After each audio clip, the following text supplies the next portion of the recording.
Oi, eu tô aqui no quintal da minha mãe, em meio à natureza, e veio uma vontade de falar sobre esse assunto, que é como é o seu relacionamento com Deus, né?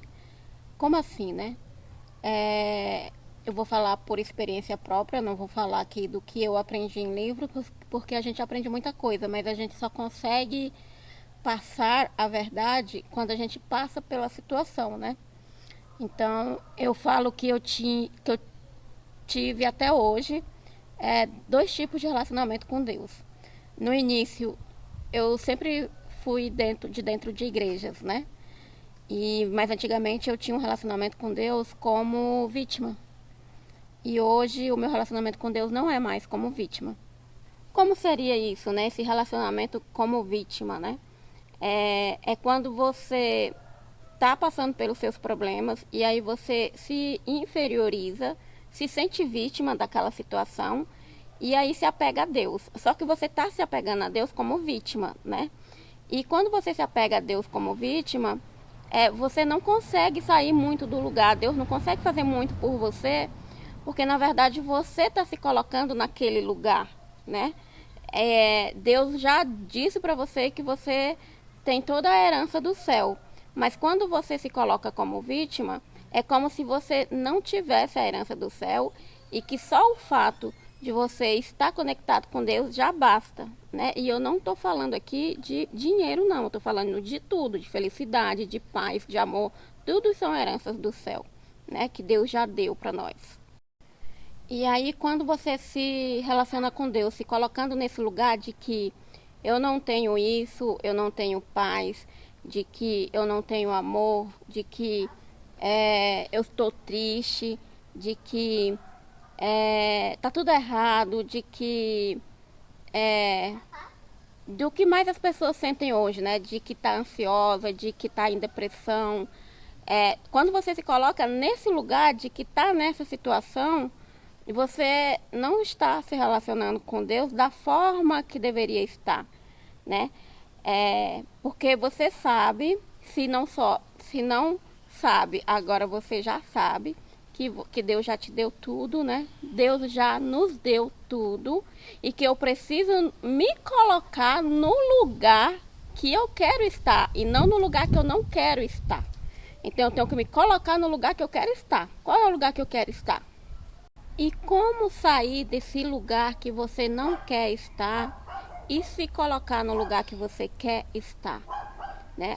A primeira coisa que eu diria é que os nossos problemas, eles estão na nossa mente, né? Então a gente se fecha muito no nosso mundo. E para sair desse lugar, desse mundo que você está aí para o outro que você quer, você tem que se afastar do seu problema. E como se afasta do seu problema? Primeiro, parar de ficar focado na sua mente, a primeira parte, né? E depois você tem que circular, se movimentar. Ver o problema de outras pessoas, porque aí quando você começa a ver os problemas de outras pessoas, você começa a perceber que seu problema não é tão grande assim, né? Mas você tem que se movimentar, você tem que ir buscar. E aí quando você vê, você já saiu daquele lugar. E demora, é um processo, né? Mas aí você já sabe que dá para sair. E aí nesse processo, né, que você começa a entender como é que você sai dos problemas, você percebe que Deus está ali com você o tempo todo, né? Que Ele está contigo ali e você está se movimentando. E se você estiver buscando de verdade, pedindo que Ele te mostre, você vai conseguir sair dali rapidão, né? Porque isso, eu tô falando que dá pra fazer porque eu já fiz, eu tenho essa experiência, por isso que eu tô falando aqui, eu não tô falando só por falar, né? E aí, a gente tem que pensar o seguinte, que existe vários tipos de raciocínio, né? Porque a gente não pode ficar na inocência de que o nosso raciocínio não interfere na nossa fé, porque interfere sim. Né? A gente precisa ter uma fé, mas o nosso raciocínio interfere na nossa fé. E aí, como é que a gente sabe que o nosso raciocínio está interferindo na nossa fé, né? É quando a gente começa a duvidar de Deus, quando a gente começa a duvidar de que Deus não está nos escutando, né?